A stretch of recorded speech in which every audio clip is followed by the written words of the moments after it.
تحکیم اور تخریج کے ساتھ ہماری ویب سائٹ ahlsunnatpaq.com پہ 3 فائلز 18 MB کی موجود ہیں. جسے شوق ہے وہ ڈاؤن لوڈ کرے. اس کے میں نمبرز بتاؤں گا اور اسی کے فٹ نوٹ پہ آپ کو جو پرائمری کتابیں ہیں بخاری اور مسلم ان کے نمبرز بھی مل جائیں گے, اور بخاری اور مسلم کے علاوہ جو احادیث ہیں ان کے نمبرز اور ان کے اوپر حکم بھی لگا ہوا آپ کو انشاءاللہ تعالی اس میں مل جائے گا. اور اس کے تعارف میں نے الگ سے ایک ڈیٹیل لیکچر بھی ریکارڈ کروایا ہے, وہ ضرور دیکھیں. مسئلہ نمبر 111B مشکات المصابیح کا مکمل تعارف.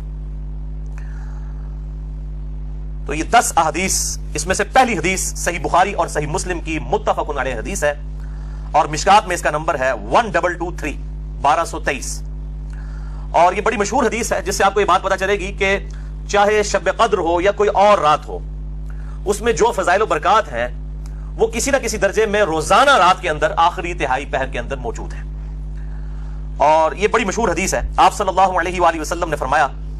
ہر رات, یعنی 355 دن قمری اعتبار سے اور 365 دن سولر ایئرز کے اعتبار سے, ہر رات جب آخری تہائی رات باقی رہ جاتی ہے, یعنی رات کی ڈیوریشن ہے غروب آفتاب سے لے کر فجر کا وقت شروع ہونے تک, اس کو کہتے ہیں رات. اگر یہ سپوز 9 گھنٹے کی رات ہے تو اس کو 3 پہ ڈیوائڈ کر لیں تو آخری جو 3 گھنٹے ہوں گے, ہر رات تمہارا رب آسمان دنیا پر نزول فرماتا ہے جیسا کہ اس کی شان کے لائق ہے, اور پوچھتا ہے کوئی ہے جو مجھ سے دعا کرے کہ میں اس کی دعا قبول کروں, کوئی ہے جو مجھ سے مانگے کہ میں اسے عطا کروں, کوئی ہے جو مجھ سے مغفرت طلب کرے کہ میں اسے بخشش عطا فرما دوں. اور یہ سلسلہ جاری رہتا ہے حتیٰ کہ طلوع فجر ہو جائے, یعنی آخری تہائی رات کا جو حصہ ہے ختم سحری تک, فجر کا وقت شروع ہونے تک اللہ تعالیٰ کی طرف سے یہ ندا آتی رہتی ہے. اب یہ جو اللہ تعالیٰ کا نزول ہے اپنی شان کے لائق, یہ متشابہات میں سے ہے, اور اس میں دونوں ایکسٹریمز ہیں. ایک طرف جو ہے وہ جامعہ ہیں جو بالکل باطل تعویلات کرتے ہیں ان کی, اور دوسری طرف جو ہے وہ مجسمہ ہے جو اللہ تعالیٰ کے لیے بالکل فزیکل جس طریقے سے مثالیں دی جاتی ہیں وہ مثالیں بیان کرتے ہیں. یہ دونوں اہل سنت کی مین اسٹریم سے ہٹے ہوئے ہیں, اور انہی کی باقیات کسی نہ کسی فارم میں آج جو ہے وہ آپ سمجھ لیں حنفیوں اور بعض سلفی علماء کے اندر موجود ہے, کہ بعض اوقات وہ اس طریقے سے ان صفات کو بیان کرتے ہیں سلفی کہ وہ مجسمہ والا عقیدہ محسوس ہونا شروع ہو جاتا ہے. اسی طریقے سے حنفی اس طریقے سے بیان کرتے ہیں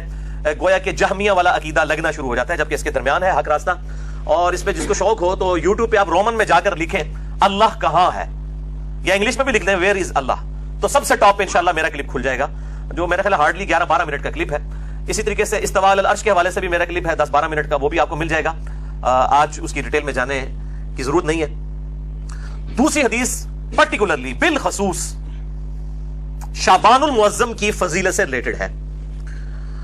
اور یہ بڑی مشہور حدیث ہے اور بڑی کریٹیکل حدیث ہے. میں اس کا نمبر بھی بتا دیتا ہوں, سنن نسائی میں ہے 2359 انٹرنیشنل نمبر کے مطابق,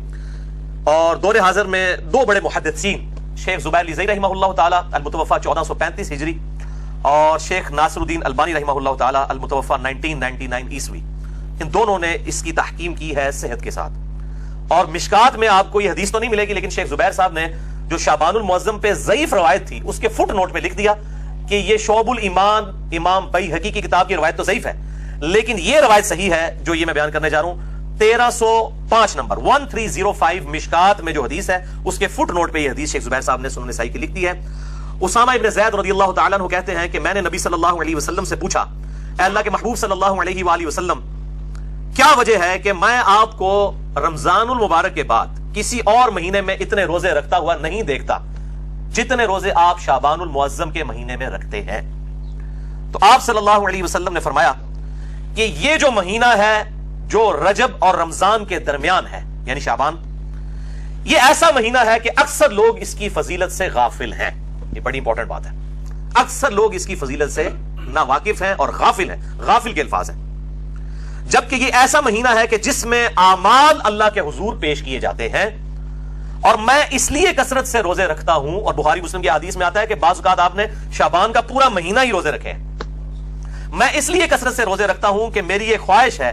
کہ جب اللہ تعالیٰ کے حضور شعبان کے مہینے میں میرا نامہ اعمال پیش ہو تو میں روزے کی حالت میں ہوں, روزے کی حالت میں میرا نامہ اعمال پیش ہو. اچھا, نامہ اعمال جو ہے بخاری مسلم کی ایک حدیث میں آتا ہے کہ روزانہ بھی پیش ہوتے ہیں, عصر اور فجر کے وقت فرشتے جو ہیں وہ بدلتے ہیں.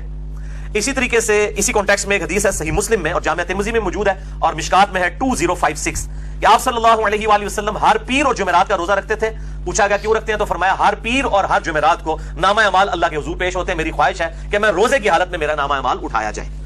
یعنی ہفتہ وار بھی پیشی ہوتی ہے پیر اور جمعرات کو، روزانہ جو ہے عصر اور فجر کے وقت، اور ہفتے میں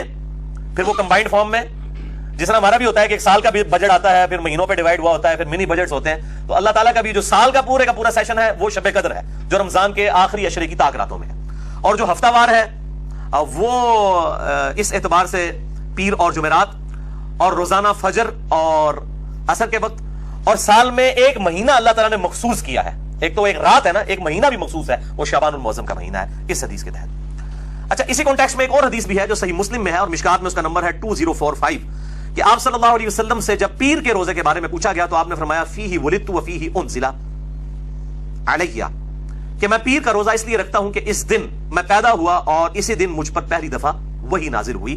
یعنی اللہ تعالیٰ نے آپ کو مبعوث فرمایا۔ نبی پیدائشی طور پہ نبی ہوتا ہے، لیکن مبعوث اس وقت ہوتا ہے جب اللہ تعالیٰ کی طرف سے حکم اس کی طرف آتا ہے۔ تیسری حدیث بھی بخاری اور مسلم دونوں میں موجود ہے، مشکات میں ہے 2036۔ اما عائشہ رضی اللہ تعالیٰ عنہ کہتی ہیں کہ میں نے رمضان مبارک کے علاوہ آپ صلی اللہ علیہ وآلہ وسلم کو کسی بھی اور مہینے میں اتنے روزے رکھتے ہوئے نہیں دیکھا جتنا کہ شعبان کے مہینے میں روزے کثرت کے ساتھ رکھتے ہوئے دیکھا ہے۔ چوتھی حدیث صحیح مسلم سے، مشکات میں ہے 2036، اس میں اما عائشہ کے الفاظ ہے کہ آپ صلی اللہ علیہ وسلم شعبان کا پورا مہینہ ہی روزہ رکھا کرتے تھے۔ اب یہ دونوں طرف تطبیق آپٹیمل سولوشن یہ ہوگا کہ اکثر آپ کا عمل یہ تھا کہ آپ صلی اللہ علیہ وسلم پورا مہینہ ہی روزہ رکھا کرتے تھے شعبان کا، بسا اوقات بیچ میں سے چھوڑ بھی دیتے تھے، اور یہ دونوں یعنی آپ صلی اللہ علیہ وسلم سے اعمال ثابت ہیں۔ پانچویں حدیث بھی صحیح مسلم سے، آپ دیکھ لیں یہ ساری کی ساری حدیث بخاری اور مسلم سے ہیں سوائے ایک سنن نسائی والی حدیث، اور مشکات میں ہے 2046 صحیح مسلم کے ریفرنس ہے کہ اما عائشہ رضی اللہ تعالیٰ عنہ کہتی ہیں کہ آپ صلی اللہ علیہ وسلم ہر مہینے 3 روزے رکھا کرتے تھے اور اس چیز کی بھی پرواہ نہیں کرتے تھے کہ وہ کن ایام میں ہو، یعنی آپ صلی اللہ علیہ وسلم 3 روزے تو کم از کم رکھا کرتے تھے، مہینے کے ہر ہفتے میں بھی 2 روزے ہوتے تھے، وہ 8 روزے الگ ہیں پیر اور جمعرات کے، اس کے علاوہ مہینے میں 3 روزے، لیکن اس کی پرواہ نہیں کرتے تھے کہ کن دنوں میں ہوں، لیکن ایک عمومی عمل ہے وہ ایام بیز کا ہے، یہ بیز الپس بیضا ہم اردو میں بھی استعمال کرتے ہیں، یعنی جن دنوں میں چاند گول ہو جاتا ہے وہ ایام بیز، عربی میں بید کہلائے گا، ضاد آتا ہے اینڈ پہ، اور اردو میں بیز، با یا اور ضاد، جن دنوں میں چاند گول ہوتا ہے انہیں کہتے ہیں ایام بیز، 13، 14 اور 15 چاند کی راتیں، ان میں آپ صلی اللہ علیہ وسلم کا عمومی عمل تھا۔ ویسے اگر یہ نہ بھی رکھیں تو باقی دنوں میں ضرور 3 روزے مہینے کے پورا کیا کرتے تھے، اور اس حوالے سے وہ چھٹی حدیث ہے صحیح بخاری اور صحیح مسلم دونوں میں موجود ہے، مشکات میں ہے 2054 کہ آپ صلی اللہ علیہ وسلم نے فرمایا کہ ہر ماہ میں 3 روزے رکھ لینے والا گویا اس طرح ہے کہ وہ ہمیشہ ہی روزہ رکھتا ہے، یعنی ہمیشہ اگر کوئی شخص روزہ رکھے تو اگر مہینے میں 3 روزے رکھ لے تو اللہ تعالیٰ اس کو گویا اس طرح کا ثواب عطا فرمائے گا کہ وہ ہمیشہ روزہ رکھنے والے کے مترادف ہے۔ اور اسی حدیث میں الفاظ موجود ہیں کہ آپ صلی اللہ علیہ وسلم نے روزانہ روزہ رکھنے سے منع فرمایا، اور فرمایا اگر کسی نے بہت روزے رکھنے ہیں تو داؤدی روزے رکھے، یعنی ایک دن روزہ رکھے اور ایک دن چھوڑ دے، یہ ایز اے لاسٹ ریزارٹ، یعنی مہینے میں آپ یہ ایک روزہ